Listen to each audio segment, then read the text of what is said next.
tema número 1 del capítulo 5, que es el 5.1, la ingeniería de requerimientos, establece que la ingeniería de requerimientos, dice que desde que la creación del software es algo que apasiona a los desarrolladores.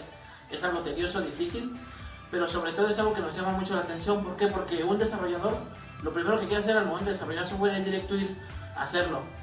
Y como debemos tener en cuenta, la ingeniería de requerimientos se encarga de esto, de establecer un orden de pasos o procesos para poder realizar esto.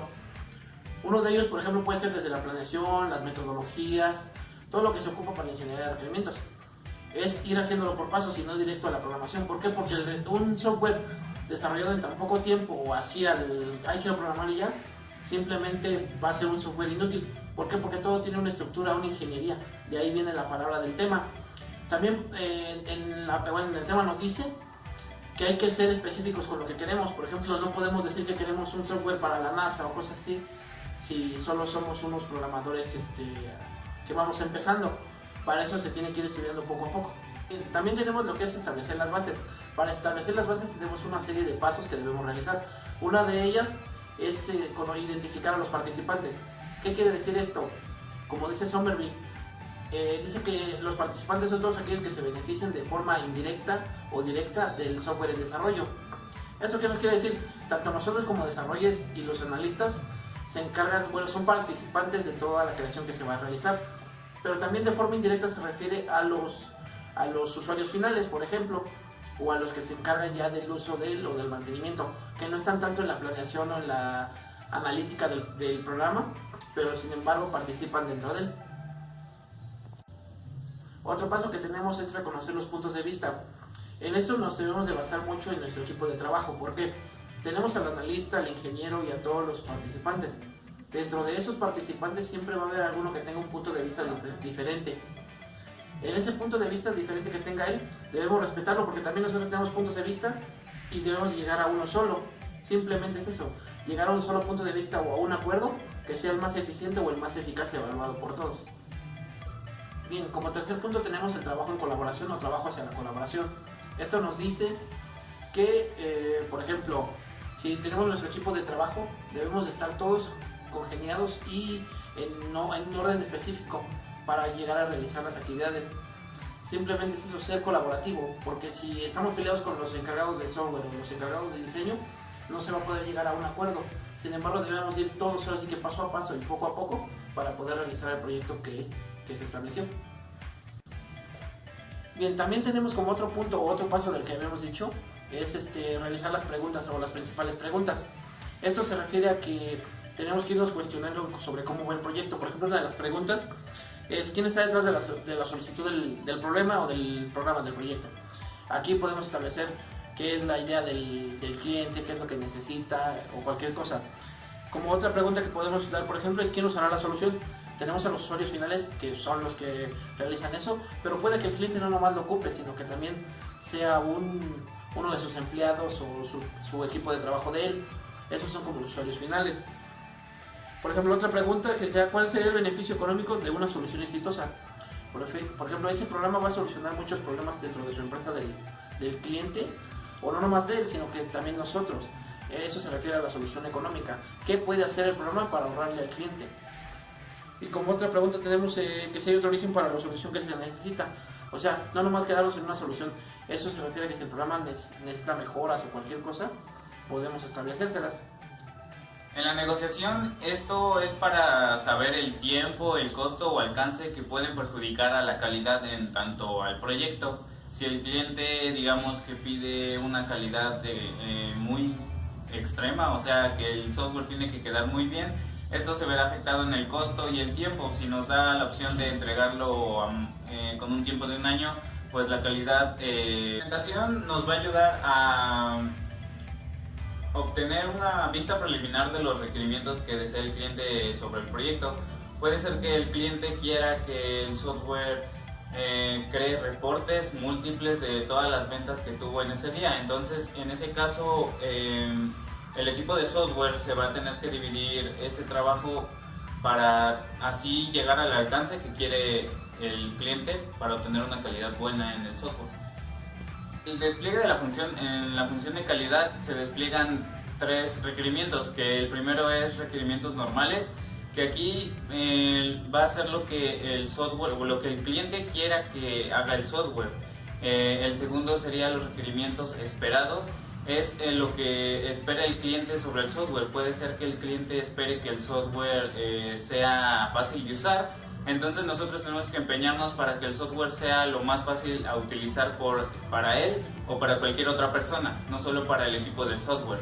Y el tercero es los requerimientos emocionales. Estas son las expectativas que el cliente tiene sobre el software. Puede ser que el cliente tenga una expectativa de que el software lo pueda manejar, no sé, en cualquier sistema operativo, pero por eso son expectativas, porque no puede ser logrado por tanto a precios, podría decirse, o a tiempo, porque tengamos en cuenta que hacerlo en varios sistemas operativos es muy complicado y por ello se llaman requerimientos con expectativas. Como siguiente tema tenemos el desarrollo de casos de uso. Esto puede ser desde mapas o hasta diagramas que nos pueden ayudar mucho. Como por ejemplo, un caso de uso significa todo lo que tiene que ver en relación con lo que hace el software. Por ejemplo, si nosotros tenemos interacción con el software, nosotros como desarrolladores, pues en el diagrama de casos de uso lo podemos poner. Pero principalmente se basa en lo que ya el cliente solicita. Por ejemplo, lo va a usar el cliente, lo va a usar su secretaria, lo va a usar X persona. Y entonces, ¿qué interacción tienen con el sistema? Aparte de eso, también debemos especificar qué opción es lo que realiza cada uno. Como por ejemplo, si tenemos que realizar la operación de consultar algo dentro del programa, pues se pone ahí, consulta, o recrea, establece. Así, cosas como esas debemos ir abordando para el software. También podemos establecer, como por ejemplo, circunstancias o ciertas expectativas que tiene cada uno, por ejemplo, al momento de depender o cosas así. También tenemos diferentes tipos de mapas que nos pueden ayudar. Tenemos mapas así de los más sencillos, como también tenemos diagramas de caso de uso, pero avanzados. Como por ejemplo, ya establecer tareas específicas, como por ejemplo que el sistema tiene su base de datos, guarda esto, guarda el otro, consulta, selecciona, exporta archivos. Todo eso lo podemos especificar con los casos de uso. Un caso de uso es eso a lo que se refiere, la acción que vas a hacer con el programa. Como por ejemplo, yo que interactúo con las máquinas de la escuela, ¿qué es lo que hago por ejemplo, en el sistema de calificaciones? Pues interactúo, consulto mis calificaciones, bajo un archivo. Todo eso se tiene que especificar cada una de las acciones que se pueden realizar. Escenarios de uso es aquellos donde se materializa la visión general y las funciones con las características de nuestro propio sistema. Esto puede ser en qué escenario se le puede dar uso al sistema. En este caso solamente se le puede dar uso en un escenario que es un local o un local propio del cliente, que es un cibercafé, para sacar reportes, para tener un control de todas las computadoras o para hasta quizá tener un control de materiales que usan ahí, tanto el mantenimiento como el encargado que hace con las computadoras. Es el único caso o escenario en donde se le puede dar uso, porque el cliente no lo pidió para más escenarios como podrían ser para tiendas, para papelerías ni otras cosas de escenarios. Como en el punto 5.5 tenemos lo que es la elaboración de modelos de requerimiento. ¿A qué se refiere con modelos de requerimiento?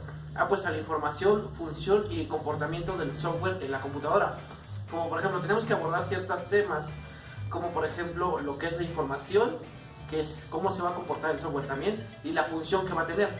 Todo eso se refiere a los modelos de requerimientos. Tenemos que hacer un plan, o como valga la redundancia, un modelo que establezca cómo es lo que se va a ir haciendo detalladamente. Aquí sí es más detalladamente, a diferencia del tema 1 que les pusimos de este capítulo, que fue la ingeniería de requerimientos. Aquí es un modelado de requerimientos, un modelo de requerimientos. Simplemente es hacer toda la estructura desde abajo, describiendo cada una de las cosas o componentes que va a realizar y cómo se va a comportar. Por eso las 3 palabras clave que identificamos, lo que es información, función y comportamiento del software. Ahora que ya tenemos claro qué es lo del modelo de requerimientos y que sabemos que son 3 palabras lo que lo compone, lo que es información, función y comportamiento, también tenemos ciertos elementos que nos van a ayudar a realizar el modelo de requerimientos. Como por ejemplo, uno de los principales elementos es el elemento basado en el escenario. ¿A qué se refiere esto? Simplemente la interacción que va a tener el usuario con el entorno para el que fue desarrollado el software, de escritorio, de lo que sea.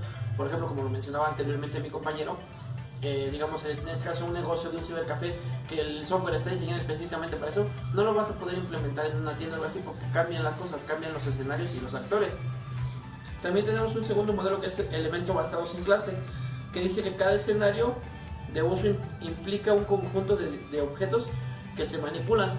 ¿A qué se refiere esto? Simplemente es a todo lo que se puede realizar con el programa y que cada uno de los actores va a describir, valga la redundancia con lo que dijimos del modelo. También tenemos lo que es los elementos de comportamiento. ¿Cómo se va a comportar el programa ante cualquier persona o ante cada negocio? Como por ejemplo, aquí se va a comportar simplemente para registrar, almacenar información y exportar reportes.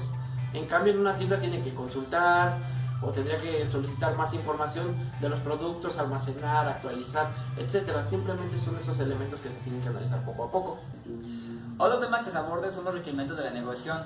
Que esto no es nada más que cuando el cliente y los trabajadores que le brindarán el servicio o que le elaborarán su dicho proyecto queden de acuerdo con los requerimientos que necesita el sistema, se tienen que seguir una serie de pasos como son los requerimientos de la negociación. ¿Qué es esto? Que ambas partes puedan ganar con dicho trato o con dicho producto.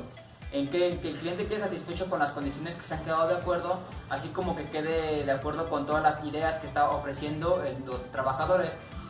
Los trabajadores tienen que quedar de acuerdo en que se le va a proveer efectivamente o se le va a retribuir de manera monetaria adecuadamente y que queden satisfechos para que el trato sea justo. Después de eso tienen que tomar dos condiciones, que son por ejemplo identificación del sistema y subsistema, que son los requerimientos, qué tanto va a abordar, qué tanto pueden invertir en ese proyecto, así como que tienen que quedar de acuerdo en las condiciones de ganar-ganar para que ambas partes queden satisfechas. Otro punto que se aborda es la validación de los requerimientos. Esto no es nada más que un pequeño análisis de todo lo que se ha visto durante toda la planeación del proyecto, tanto del cliente como los trabajadores. Aquí se hace un análisis un poco profundo sobre las preguntas que hicieron. Una de las preguntas que son los requerimientos que está pidiendo el cliente son coherentes, o si todos los requerimientos que han quedado de acuerdo tienen una función específica o están analizados correctamente, que no interfieran unos con otros, así como para que el proyecto quede desarrollado de manera correcta. Entre ellas, las preguntas que se desarrollan es: ¿los requerimientos que se están pidiendo son coherentes? ¿Los requerimientos que se están abordando van a influir de alguna manera negativa en el desarrollo del proyecto? Entre otras cosas. Esto con la finalidad de que el proyecto esté muy bien desarrollado, así como que tenga un modelo más estructurado.